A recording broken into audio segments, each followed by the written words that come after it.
सुखो बुद्धानुपा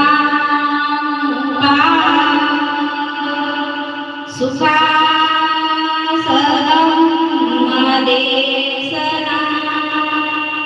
सुखा संघस सामगी समगारं तपो सुखो सुख बुद्धाचा जन्म सुखकर सद्ब्रह्मोपदे सुखकर संघ एकता सुख समूह तपस्या भगवान बुद्ध आणि त्यांचा धम्म तर बुद्ध आणि त्यांचा धम्म या ग्रंथातला जो पहिला भाग आहे तो पहिला भाग आपण बघू तर जन्मापासून परिचयपर्यंत जन्मापासून परिचयपर्यंत तर त्याच्यात पहिला भाग येते कुळ पूर्व 6व्या शतकात उत्तर भारतात सार्वभौम असे एक राज्य नव्हते. निरनिराळ्या अनेक लहान मोठ्या राज्यात विभागला गेला होता. ख्रिस्तपूर्व 6व्या शतकात उत्तर भारतात सार्वभौम असे एक राज्य नव्हते. तर संबंध देश हे निरनिराळ्या अनेक लहान मोठ्या राज्यात विभागला गेला होता. जे मुख्य राज्य असते असे कोणतेही ख्रिस्तपूर्व 6व्या शतकात होतं त्याच्या राज्य नेमलेले नव्हते. तर तसा संबंध देश निरनिराळे अनेक लहान मोठे असे राज्य होते ते लहान मोठ्या राज्यात विभागला गेला होता. त्याचे भाग पडलेले होते. तर त्यापैकी काही राज्यावर एका राज्याची सत्ता होती तर काहींवर एका राज्याची सत्ता नव्हती. आता ख्रिस्तपूर्व 6व्या शतकात जे भाग पडलेले होते लहान मोठे जे राज्य असतात त्या राज्याचे लहान मोठे भाग पडलेले होते. तर त्याच्यात म्हणतात जे राज्य होते त्याच्यावर म्हणजे काही राज्यावर एका राज्याची सत्ता होती तर काही राज्यांवर राजाची सत्ता नव्हती. राजाची सत्ता असलेली राज्य संख्येने 16 होती आणि त्यांचे नावे जे म्हणजे ज्या राज्यावर राजाची सत्ता होती त्या राज्य म्हणजे राज्याची एकूण संख्या ही 16 होती. 16 राज्य अशी होती की त्याच्यावर राज्याची सत्ता राहत होती. तर त्यांचे नाव होती अंग, मगध, काशी, कोशल, मल, चेती, वत्स, कुरु, पांचाल, मत्स्य, सौरसेन, अश्म, अवंती, गांधार आणि कंबोज ही होत. म्हणजे त्यांनी नावं सांगितली की बाबा जे 16 राज्य होती ते 16 राज्याची नावं त्यांनी सांगितली काय काय होती. तर राज्यावर राज्याची सत्ता चालत होती. ज्या राज्यावर राज्याची अधिसत्ता होती ती ही हो कपिलवस्तूचे शाक्य, पावा व कुशिनारा येथील मल्ल, वैशालीचे लिच्छवी, मिथिलीचे विदेह, रामपुरामचे कोलिय, अल्पकपचे बडी, रेसपुस्तचे कलिंग, पिप्पलवनाचे मौर्य आणि ज्यांची राजधानी राजांवर राजाची सत्ता होती त्या राजांना जनपद म्हणत व ज्यावर राजाची सत्ता नव्हती त्या राज्यांना संघ किंवा गणराज्य असे म्हणत असं. आता जे 16 राज्य या 16 राज्यावर राजाची सत्ता होती. 16 राज्यावर राजाची सत्ता होती. तर ज्या राज्यावर राजाची सत्ता होती त्या राज्याला जनपद म्हणून ओळखले जात होते. आणि जे आपण आता राज्य ऐकले कपिलवस्तूचे शाक्य, पावा, कुशिनारा, मल्ल हे जे राज्य आहे त्याच्या राजाची सत्ता नव्हती. तर हे राज्य संघ किंवा गणराज्य म्हणून ओळखले जात होते. म्हणजे इथे त्यांनी 2 भाग सांगितले की ज्या राज्यावर राजाची सत्ता होती त्याला जनपद असे म्हणत आणि ज्या राज्यावर सत्ता नव्हती त्याला गणराज्य किंवा संघ असे म्हणत. कपिलवस्तू येथील शाक्यांच्या शासन पद्धतीविषयी विशेष माहिती मिळत नाही. या राज्याची शासन व्यवस्था प्रजासत्ताक होती की त्यावर काही विशिष्ट लोकांची सत्ता होती हे समजत नाही. ते म्हणतात जे कपिलवस्तू येथील जे शासक होते या शासकाची शासन पद्धती होती त्या शासन पद्धतीविषयी विशेष अशी काही माहिती मिळत नाही. या राज्याची जी शासन व्यवस्था आहे ती कशी प्रजासत्ताक होती तर त्यावर विशिष्ट देवाची सत्ता होती हे समजत नाही किंवा त्याच्यावर राजाची सत्ता असेल हे असं स्पष्ट होत नाही.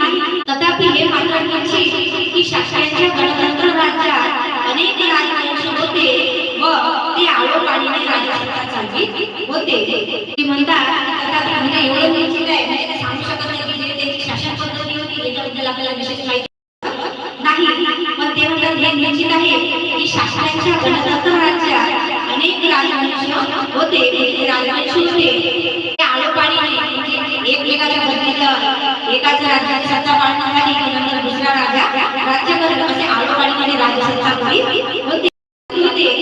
अशा प्रकारे राजसत्ता चालवणाऱ्या राजघराण्याच्या प्रमुखाला राजा अशी संज्ञा होती. म्हणजे राजसत्ता जे चालवित होते त्या राजघराण्याचा जो प्रमुख असेल त्या प्रमुखाला राजा अशी संज्ञा होती. म्हणजे अशी महिमा होती म्हणजे नावाने ओळखले जाते तसं राजघराण्याच्या त्या प्रमुखाला राजा या नावाने ओळखले जात होतं.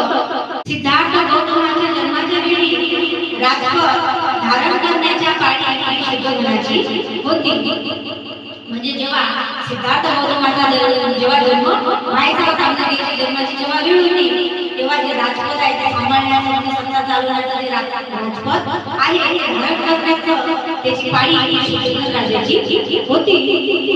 शाक्यांचे राज्य भारतवर्षाच्या ईशान्य कोपऱ्यात बसले होते. ते एक स्वतंत्र राज्य होते. शाक्यांचे जे राज्य होते ते म्हणतात शाक्यांचे जे राज्य होते हे भारतवर्षाचे ईशान्य कोपरा आहे त्या ईशान्य कोपऱ्यात बसलेले होते. ते एक स्वतंत्र राज्य होते. परंतु कालांतराने कोशल देशाच्या राजाने शासनावर आपले आधिपत्य प्रस्थापित करण्यात यश मिळवले. ते म्हणतात शाक्यांचे जे राज्य होतं हे भारतवर्षाचे ईशान्य कोपऱ्यात त्या ईशान्य कोपऱ्यात बसलेलं होतं आणि ते एक स्वतंत्र राज्य होतं. म्हणजे एकटं असं मोकळं असं स्वतंत्र राज्य होतं. परंतु कालांतराने म्हणजे जसा जसा वेळ गेला त्या कालांतराने कोशल देशाचं जे राज्य आहे याच्यावर जे शाक्य आहे त्या शाक्यांवर आपले आधिपत्य प्रस्थापित करण्यात यश मिळवले. कोशलाधिपतीच्या अधिसत्तेमुळे शाक्यांना कोशल राज्याच्या अनुमतीअखेरीस आपल्या राजसत्तेचे काही अधिकार वापरणे अशक्य झाले होते. जे कोशलाधिपतीचे अधिसत्ते होतं त्या अधिसत्तेमुळे ते शक्य होते शाक्यांना कोशल राज्याच्या अनुमतीअखेरीस म्हणजे आज्ञा नसतानाही आपल्या राजसत्तेचे काही अधिकार वापरणे अशक्य होते. अनुमतीअखेरीस त्यांच्या परवानगीशिवाय त्यांना जे राजसत्तेचे काही अधिकार असतील त्याच्यावर त्यांना बंदी होती. म्हणजे त्यांना त्यांच्या अनुमतीशिवाय ते वापरण्यात येत नव्हते. तत्कालीन राज्यात कोशल राज्य हे एक सामर्थ्यशाली राज्य होते. म्हणजे कोशल राज्य जे होतं ते राज्य सामर्थ्यशाली होतं. मगधाचेही राज्य असेच प्रबळ होते. कोशल देशाचा राजा पसेनदी म्हणजे प्रसिद्धी व मगध देशाचा राजा बिंबिसार हे सिद्धार्थ गौतमाचे समकालीन पूर्व जे शाक्यांच्या राजधानीचे नाव कपिलवस्तू हे होते. शाक्यांची राजधानी होती त्याच्या राजधानीचं नाव हे कपिलवस्तू होतं. कदाचित हे नाव बुद्धिवादी तत्ववेत्ता कपिलमुनी यांच्या नावावरून पडलेले असावे. म्हणजे ते एक अंदाज सांगत आहे की राजधानी शाक्यांची राजधानी कपिलवस्तू होती तर जे कपिलवस्तू हे नाव पडलं तर हे कदाचित एखादा बुद्धिवादी कोणतरी असेल त्यांचा तत्ववेत्ता जो कपिलमुनी आहे त्याच्या नावावर कपिलवस्तू असं नाव पडलेलं असावं. कपिलवस्तूमध्ये जयसेन नावाचा एक शाक्य होता. आता कपिलवस्तू या कपिलवस्तूमध्ये जो जयसेन होता या जयसेन नावाचा एक शाक्य होता. सिंहू नावाचा त्याला एक मुलगा होता. सिंह हनुचा विवाह कंचनाशी झाला होता. कंचनाशी झाला होता. त्याला शुद्धोदर, धौतोदर, शिल्पोदर, शाक्योदर व अभितोदर असे 5 पुत्र होते.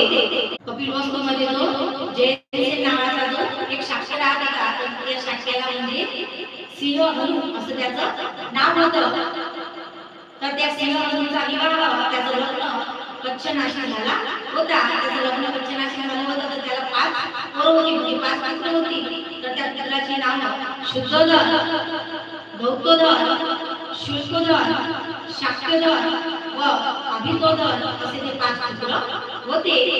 या 5 पुत्राशिवाय सिंहमनुला अमिता व प्रमिता या नावाच्या 2 कन्या होत्या. म्हणजे 5 मुलं होती आणि 2 पुत्री, म्हणजे 2 कन्या होत्या. तर हे 5 मुलं, 5 मुलांची नावं आपण पाहिली आणि 2 मुली म्हणजे 2 कन्या होत्या. त्या एकीचं नाव अमिता होतं आणि एकीचं नाव प्रमिता होतं. त्यांच्या कुटुंबाचे गोत्र आदित्य होते. तर शुद्धोधनाचा विवाह महामायाशी झाला होता.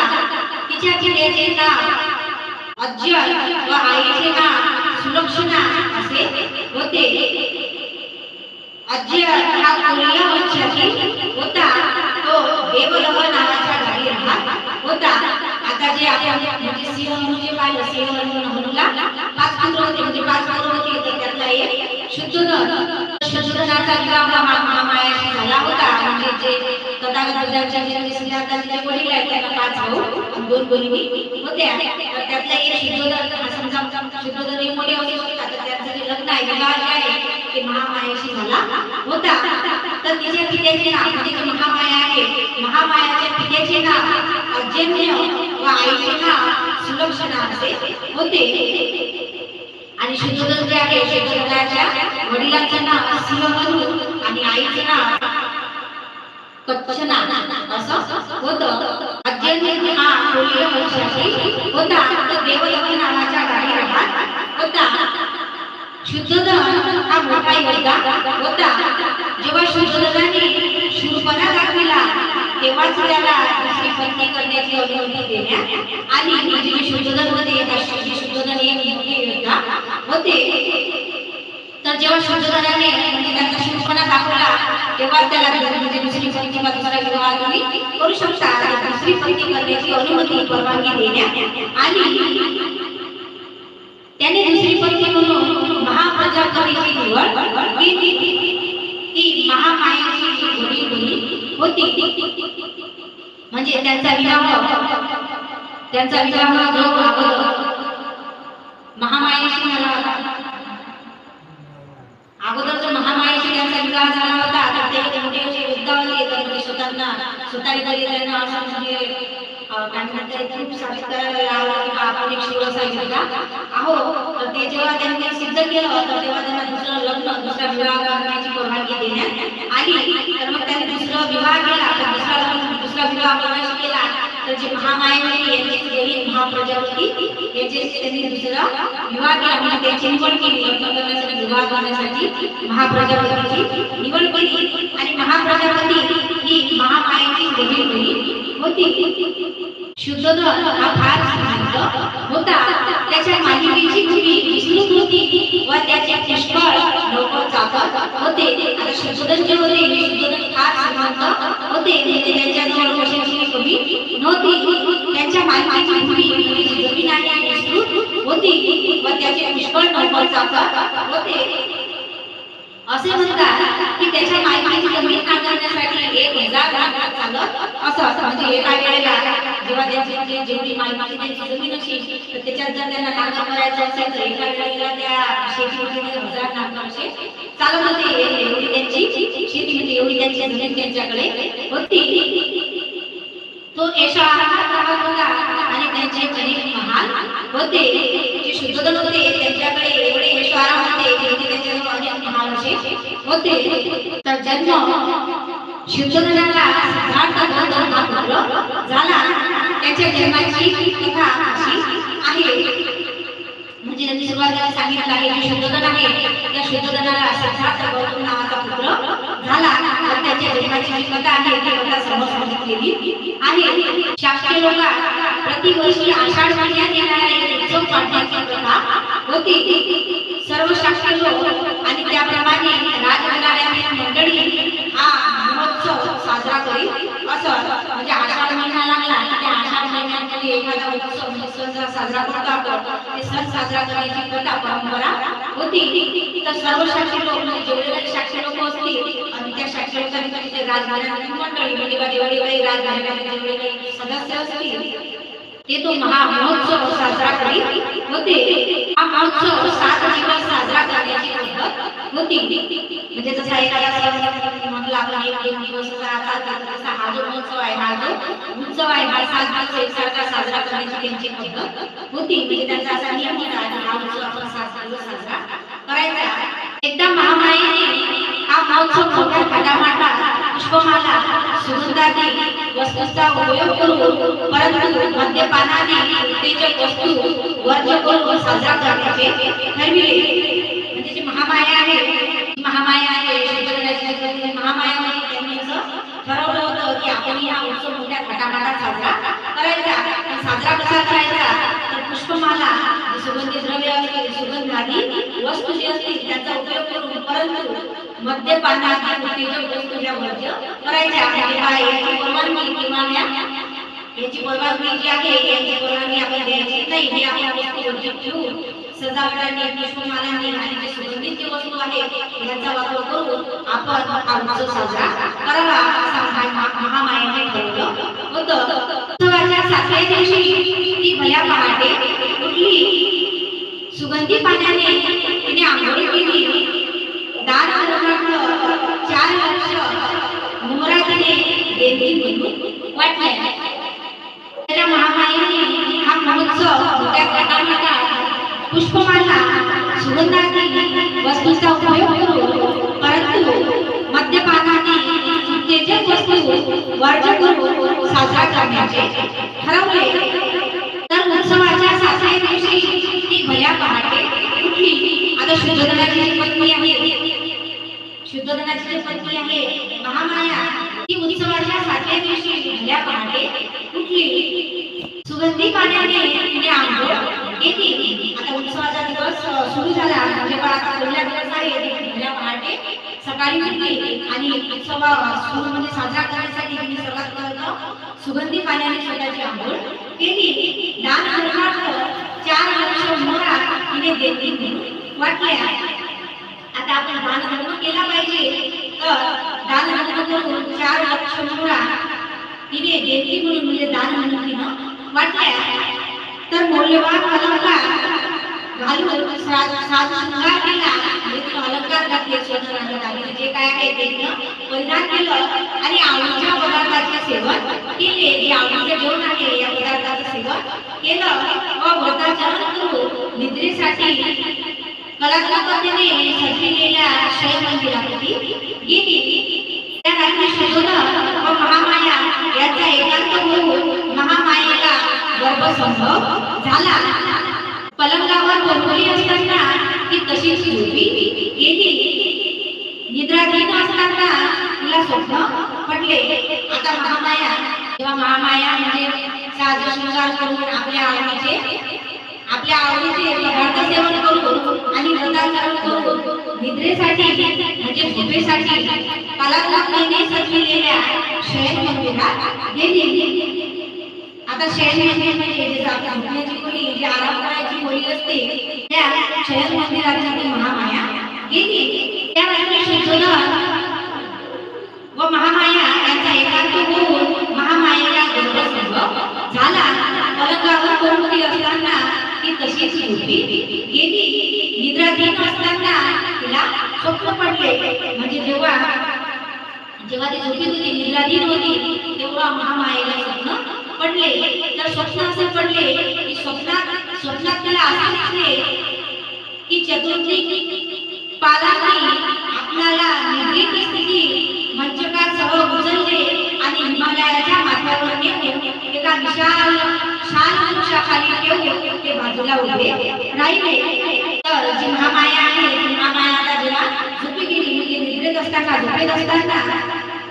महामायेला असं स्वप्न पडलं की जे चतुर्थी पाल आहे त्यांनी काय केलं की आपल्याला झोपेत असताना म्हणजे जो मंचमध्ये जो झोपण्याचा जो बेड असते मंचक असते त्या मंचकासह आपल्याला उचललं. हिमालयाचा जो माता आहे त्याच्या उंचीवर आपल्याला नेऊन एका विशाल वृक्षाखाली नेऊन तसं चौकीला उभे करून ठेवलं.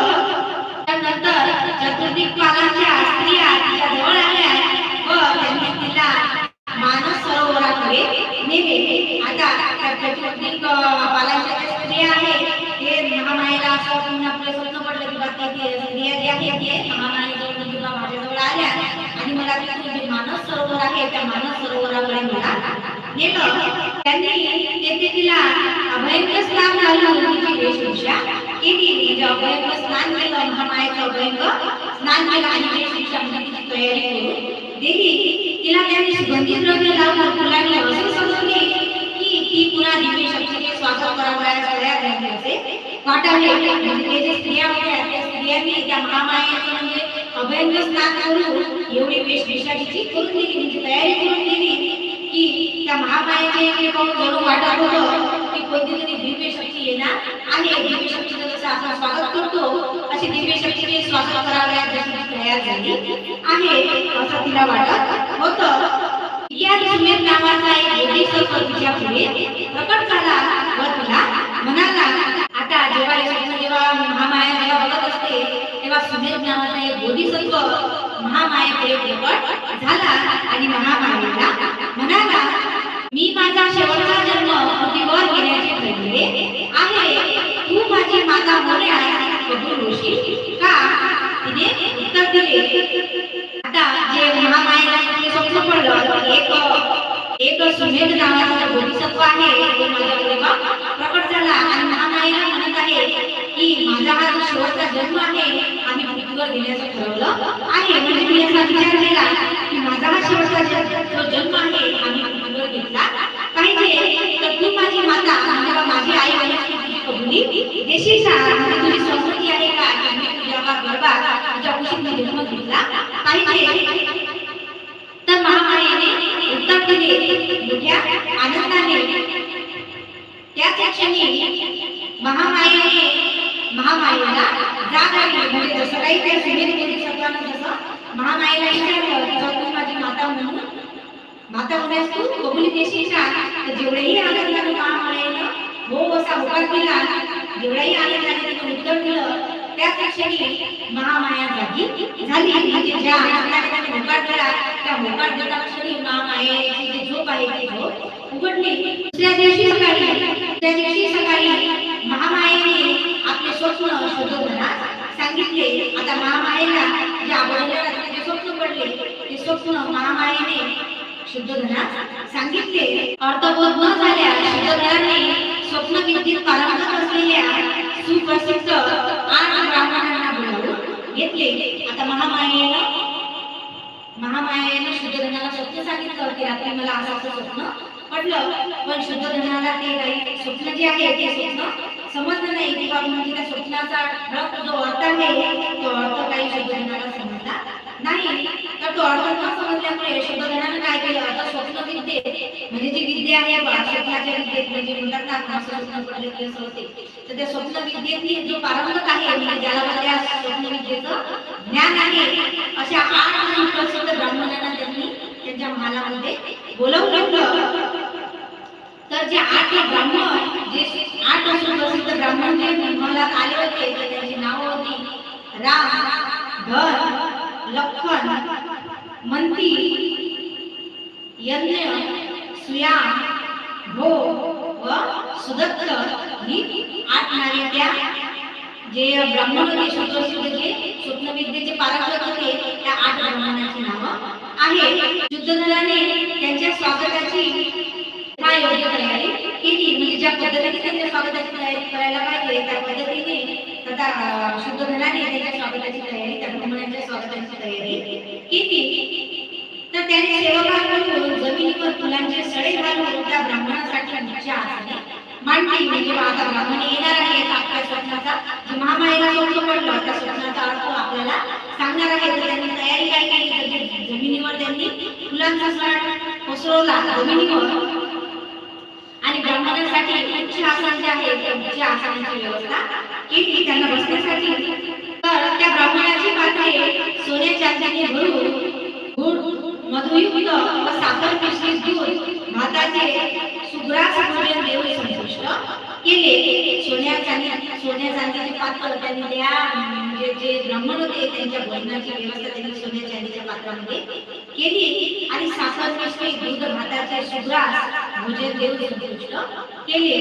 याशिवाय त्यांना नवी वस्त्रे गाई इत्यादी दान दिले. म्हणजे स्वप्नाचा आता अर्थ सांगणार होते ते ब्राह्मण, तर शुद्धोधनानं त्यांना काय केलं की जमिनीवर फुलांचा सडा टाकला, म्हणजे फुलांचा वर्षाव केला त्यांच्या स्वास्थ्यासाठी आणि त्या ब्राह्मणांसाठी उच्च आसनाची तयारी, म्हणजे बसण्यासाठी उच्च आसनाची तयारी केली. आणि जे ब्राह्मणाची जी पात्र होती ते ब्राह्मणाची पात्र सोन्या चांदीने त्यांनी भरून घृतयुक्त साखर मिश्रित दूध आणि भाताचे सुग्रास भोजन त्या ब्राह्मणांना दिले, म्हणजे त्याला संतुष्ट केले.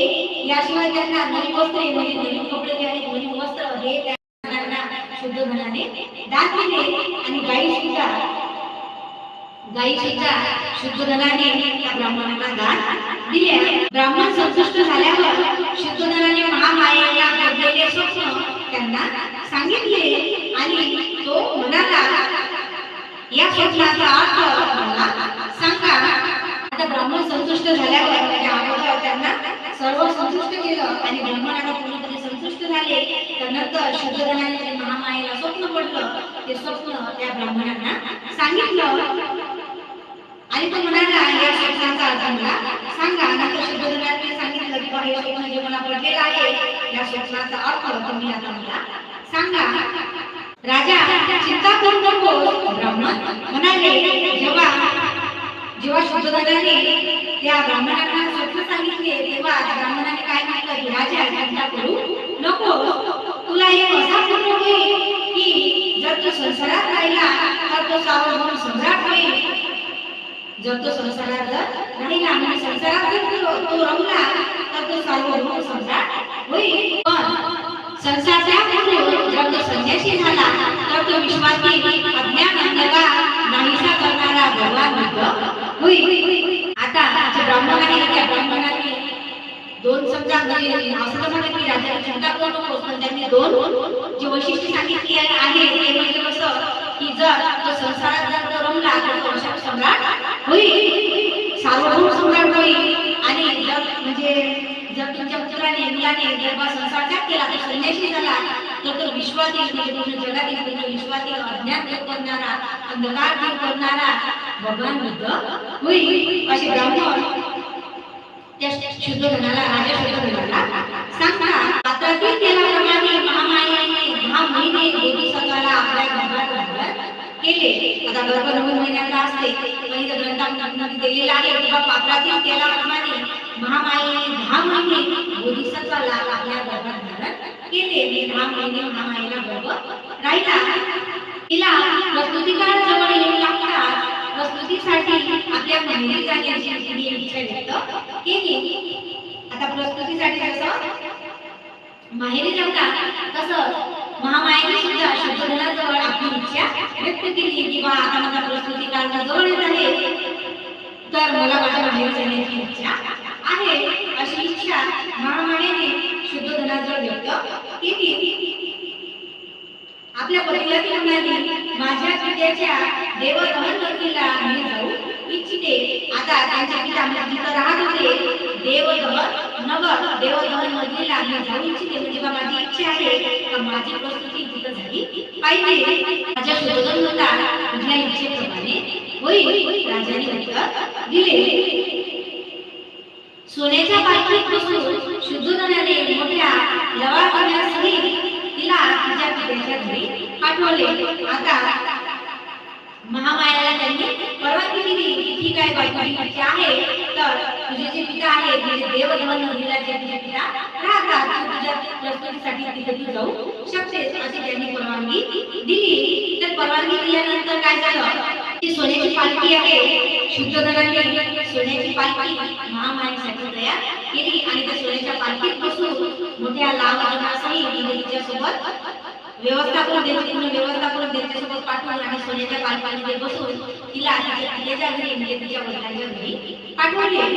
देवदहनाला जात असताना मार्गात फुलांनी बहरलेल्या तसेच पुष्पविरहित अशा पुष्पांच्या वृक्षांच्या आल्हाददायक गर्द बंदराई महामायेला जावे लागणार होते. आता जो रस्ता होता, रस्ता म्हणजे एखादी वाट रस्त्याने जात असताना आपण म्हणजे रस्त्याने जात असताना आपल्याला एखादी घनदाट जंगल लागते. तर जिथून महामायेला त्या रस्त्याने जायचं होतं, तर त्या रस्त्याने काय होतं की एकदम फुलांनी भरलेलं पूर्ण तो रस्ता होता. मुलं एकदम गदगदलेली त्या झाडाला पूर्ण फुलांचा वर्षा होता, पूर्ण रस्त्यांवर फुलांचा वर्षा होता. तर अशा रस्त्यांनी त्या महामायेला जावे लागणार होते. तेच लुंबिनी वन होय. म्हणजे आपण त्याचा उल्लेख आपण जे आता म्हणजे ज्याची माहिती आपण ऐकत आहोत, तर ते वन म्हणजे लुंबिनी वन, म्हणजे त्या वनाला लुंबिनी वन असे म्हणतात. तर लुंबिनी वनातील पालखी नेली जात असताना ते वन स्वर्गीय असं चित्रकला वनाप्रमाणे किंवा एखाद्या महाप्रतापी राजाच्या स्वागतासाठी सुशोभित केलेल्या मंडपासारखे दिसत होते. म्हणजे एखादा मंडप नाही का, आपण एकदम एखाद्या मंडप पूर्ण फुलांनी सजवून ठेवतो, कुणाच्या स्वागतासाठी एकदम फुलांनी सजवून ठेवतो, तर असं म्हणजे ते वन पाहून असं वाटत होतं की जणू काही कोणाच्या स्वागतासाठी होणार आहे. ते पालखी त्या वनातून जात असताना असं वाटत होतं जसं स्वर्गीय दृश्य तिथं असं दिसत होतं. बुद्ध्यापासून खांद्याच्या शेण्यापर्यंत येथील वृक्ष पुन्हा फळांनी ओढवलेले होते. म्हणजे आपण एखाद्या झाडाला फळ लागलं, मुळापासून शेण्यापर्यंत फळ लागलेलं आहे, असं जसे तिथं जे वृक्ष होते, तर बुंद्यापासून म्हणजे मुळापासून बुंद्यापासून ते त्या झाडाच्या शेंड्यापर्यंत वृक्ष जे आहे ते झाड जे आहे ते फुलांनी भरलेलं होते. म्हणजे एकही वृक्ष एकही झाड असं नव्हतं की त्या झाडाला फळ नाही. त्यावर नाना रंगाचे असंख्य ब्रह्मविचित्र आवाजात गुंजारव करीत होते आणि निराळ्या प्रकारचे पक्षीगण मंजूळ स्वराला होते. म्हणजे ते फुलांनी आणि फळांनी तर भरलेलं होतं, पण पक्ष्यांचा सुद्धा एवढा म्हणजे आवाज गुंजाराव एवढा येत होता. निराळ्या पक्षीगण मंजूळ स्वरात एक गोड स्वराचा आवाज करीत होते. मनोरम दृश्य पाहून महामायेच्या मनात येथे थांबून काही काळ क्रीडा विहार करण्याची इच्छा उत्पन्न झाली. आता जे दृश्य होतं ते दृश्य आजूबाजूचं दृश्य पाहून महामायेच्या मनात इच्छा प्रकट झाली की आपण इथं थोडा क्रीडा विहार म्हणजे बाबा इथं बागडलं पाहिजे, थांबलं पाहिजे, विश्रांती केली पाहिजे, अशी इच्छा महामायेच्या मनात उत्पन्न झाली. म्हणून तिने पालखी वाहणाऱ्या सेवकास आपली पालखी शाल वृक्षाच्या कुंजात उतरविण्यास व तेथे उभी राहण्यास सांगितले. जे सेवक होते त्या सेवकांना महामायेने सांगितले की पालखी जी आहे ही एका शाल वृक्षाच्या कुंजात नेऊन ठेवा आणि तिथं मला उतरून द्या. तर महामाया पालखीतून उतरली व तेथील एका सुंदर शाल वृक्षाच्या बुंध्याशी चालत गेली. त्या शाल वृक्षाच्या फांद्या वाऱ्याच्या झोपेने वर खाली हिलावत असलेल्या पाहून महामायेला त्यापैकी एक फांदी हाताने धरावी असे वाटले. आता झाड एखाद्या म्हणजे झाडाच्या फांद्या जशा खाली येतात, तर त्या हवेच्या झुळकाने आणि वाऱ्याची जी झुळक होती, त्या वाऱ्याच्या झुळकीने जे खाली वर त्या झाडाच्या फांद्या त्या वृक्षाच्या फांद्या येत होत्या. तर एक फांदी म्हणजे त्यातलीच एखादी फांदी आपल्या हातात पकडावी, हाताने धरावी अशी महामायेची इच्छा झाली. सुदैवाने एक फांदी सहजगत्या तिला धरता आली. सहजगत्यामध्ये सहजपणे हात लावला आणि फांदी औरत त्या महामायेच्या हातामध्ये आली. इतक्यात ती आपल्या पायाच्याच वड्यावर उभी राहिली. तिने ती फांदी हाताने धरली. म्हणजे पायावरच महामाया अशी उभी राहिली त्याच्यावर आणि त्या फांदीला आपल्या हातामध्ये धरलं. फांदी हाताने धरल्या काय तेवढं फांदी वर गेल्यामुळे झटक्याने महामाया वर उचलल्या गेली. म्हणजे हाती पकड म्हणजे फांदीची हाती पकडली होती आणि हवा हातातून जशी ते फांदी दिसली तशी एकाला बाजूला महामायाची वर उचलल्या गेली. आणि अशा प्रकारे हल्ल्यामुळे तिला परिस्थितीच्या वेदना तिथं चालू झाल्या, वेदना तिथं होऊ लागल्या. शाल वृक्षाच्या फांदी हातात धरली असताना उभ्याने तिने मुलाला जन्म दिला. आता शाल वृक्षाची फांदी हातामध्ये असल्यामुळे प्रस्तुतीच्या वेदना वर महामायाची वर उचलल्या गेली आणि तिला प्रस्तुतीच्या वेदना चालू झाल्या. तर तिने फांदी हातात घेऊन उभ्याने मुलाला जन्म दिला. त्या मुलाचा जन्म पूर्व 563 या वर्षी वैशाखी पौर्णिमेला झाला. आणि महामाया यांचा विवाह होऊन पुष्कळ वर्ष झाली होती, परंतु त्यांच्या पोटी संतान नव्हते. आता शुद्धोदन आणि महामाया यांचा विवाह होऊन बरेच वर्ष झाली होती, पण त्यांना पुत्र वा कन्या अशी कोणतीही संतान नव्हती. आणि म्हणून पुत्र प्राप्त झाली तेव्हा शुद्धोदनाने व त्याच्या परिवाराने आणि सर्व शास्त्रांनी पुत्र जन्माचा तो उत्सव मोठ्या हर्षोल्लासाने थाटामाटात साजरा केला.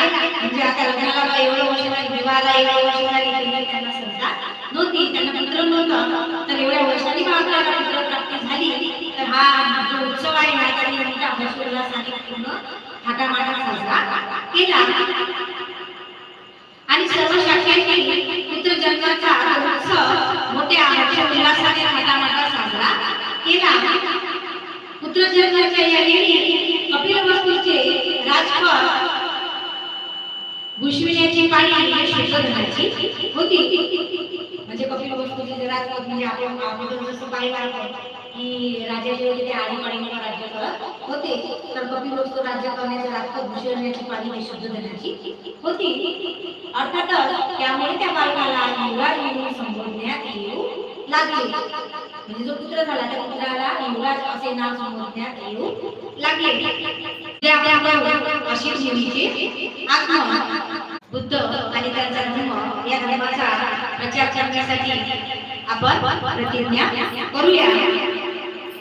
प्रतिज्ञा आपण करूया. जीवसृष्टी आहे की भवसागर पार नेण्याची प्रतिज्ञा आपण करूया. आपणात दोष हे नष्ट करण्याची प्रतिज्ञा आपण करूया. हे तो सत्यानंद की पूर्ण आकलण्याची प्रतिज्ञा आपण करूया. भगवान बुद्धांचा अतुल्य मार्ग तो संपूर्ण साध्य करण्याची